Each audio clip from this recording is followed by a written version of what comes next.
میرے بھائی، ہماری تو اس حوالے سے دلیری اس وقت سے ہے جب کہ ان ٹاپکس کے اوپر بات کرنا بھی ریاستی جرم سمجھا جاتا تھا.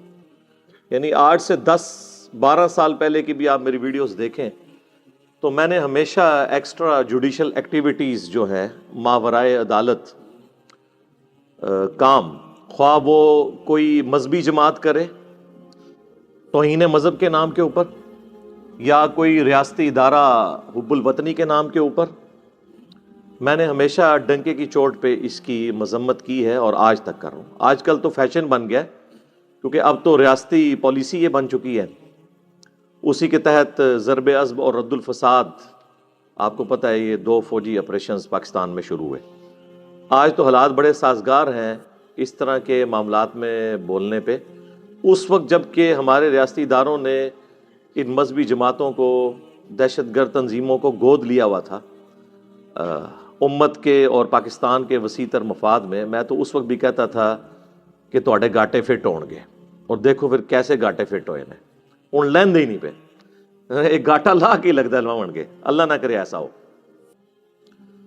اور پھر اس کے بعد جو انٹرنیشنل پریشر آپ کو پتہ ہے کچھ عرصے سے پاکستان پہ FATF کی شکل میں آیا، اور اب تو GSP+ سٹیٹس بھی پاکستان کا آلموسٹ ایک پہ لگا ہوا ہے. اللہ تعالیٰ کوئی بہتری فرمائے اور ملک کی اکانومی بہتری کی طرف جائے، حالات و واقعات بہتری کی طرف جائیں. فی الوقت یعنی گراؤنڈ ریالٹیز تو یہی بتا رہی ہیں کہ مستقبل قریب میں کوئی حالات بہتر ہوتے مجھے تو نظر نہیں آ رہے.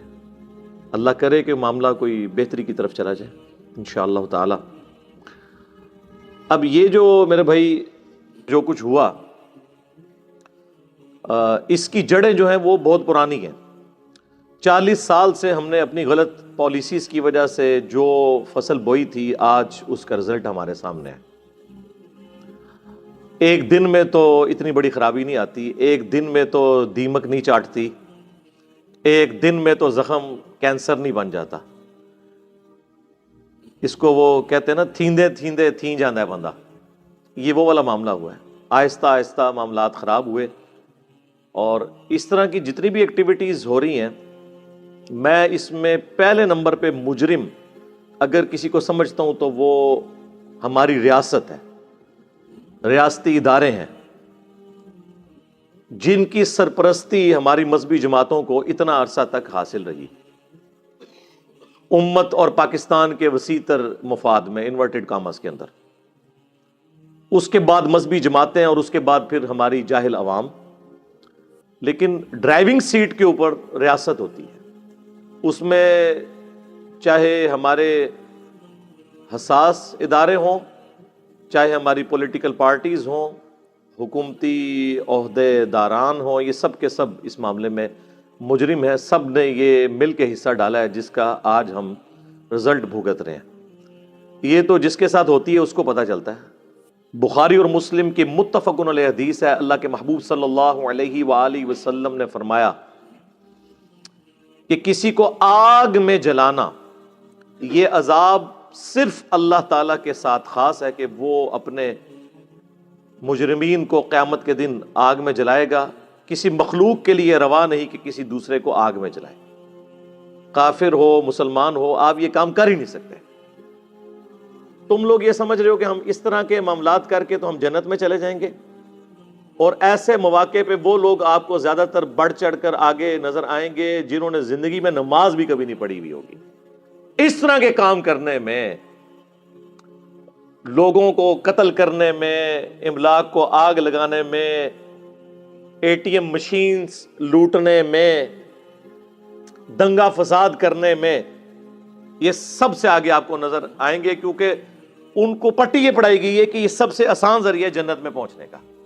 اور بیوقوف نہیں ہے، سمجھدار ہیں. آج تک کسی شخص نے عشق رسول صلی اللہ علیہ وآلہ وسلم کے نام پر اپنی موٹر بائک کو آگ نہیں لگائی، اپنی گاڑی کو آگ نہیں لگائی ہے، دوسرے کو لگائی.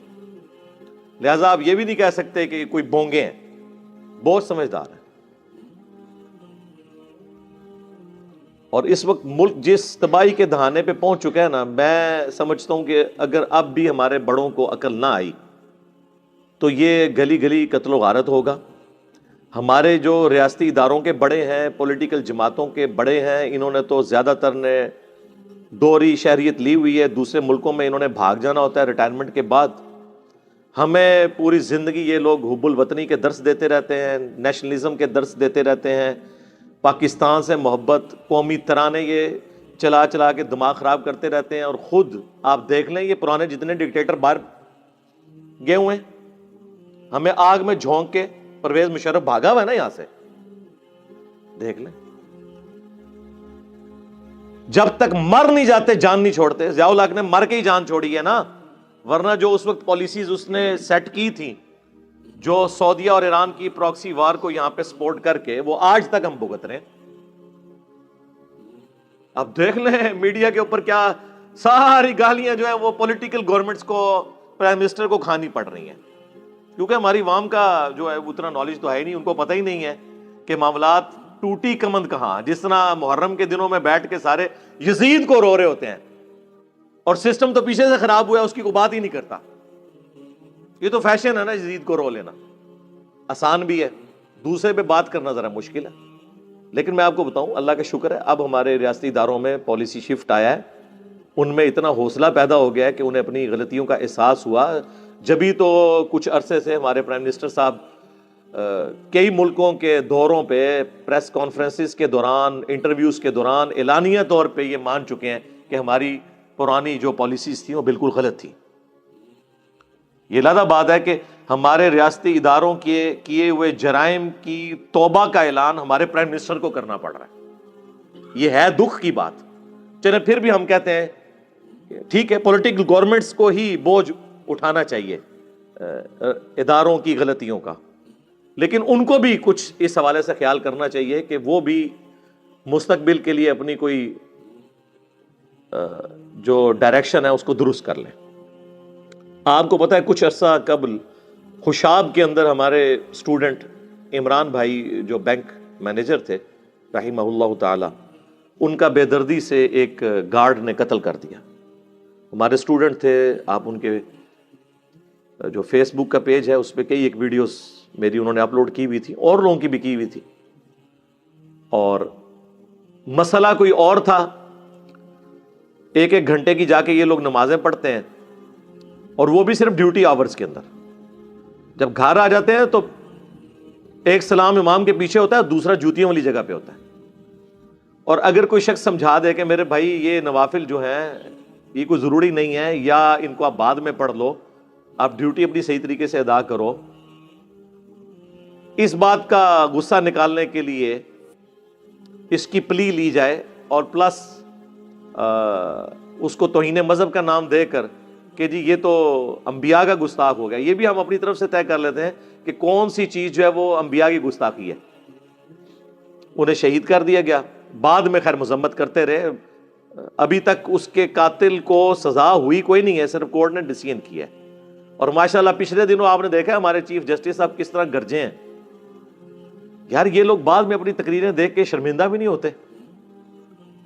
ان کے دعوے دیکھیں اور ان کی عدالتوں کے، میں کرتوت لفظ نہیں بولتا، کارنامے دیکھ لیں۔ آج تک کسی کو اس طریقے سے سزا نہیں ہوئی ہے۔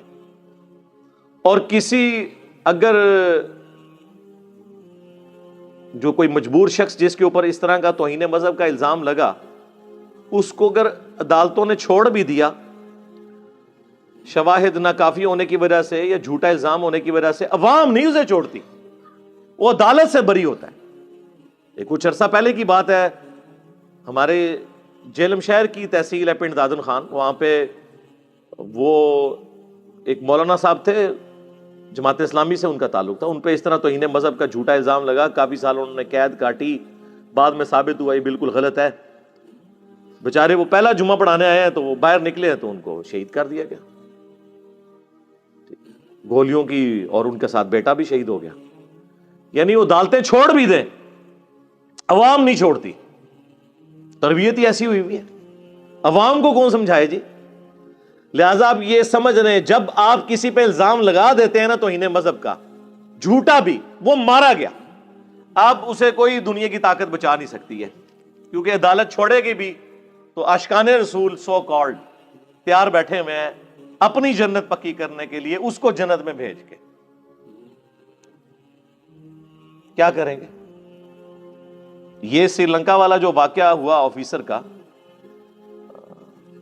سیالکوٹ میں کہہ لیں یا وہ اس روڈ کے اوپر وزیر آباد والی، اور شروع کہاں سے ہوا ہے؟ وہ ایک سٹیکر کی بنیاد بنائی گئی ہے. یار سٹیکر کو ہٹا دینا یا پھاڑ دینا، یہ نبی علیہ السلام کی گستاخی کیسے ہو گئی؟ ورنہ یہ سارے مولوی مجھ سے پکی لے لیں، میں آپ کو اس پلیٹ فارم سے چیلنج کر رہا ہوں، سارے مولویوں کو جو یہ سمجھتے ہیں نا کہ کسی کا سٹیکر اتارنا یہ توہین مذہب ہے، تو میں آپ کو بتاتا ہوں کہ آپ کسی بریلوی کی مسجد کے باہر جا کر دیوبندی یا اہل حدیث کا پوسٹر لگائیں کہ فلاں اہل حدیث مسجد میں یا اللہ مدد کانفرنس ہوگی، وہ پھاڑنا دے، آپ مجھے آگے پکڑ لیں. وہ کہیں گے اس کا مطلب یہ کہ ہمارے باپوں کے خلاف بات ہوگی. یہاں پہ آپ کسی اہل حدیث کی مسجد کے باہر جا کے پوسٹر لگا دیں لبیک یا رسول اللہ کا صلی اللہ علیہ وآلہ وسلم، وہ پھاڑنا نہ دے، آپ مجھے پکڑیے.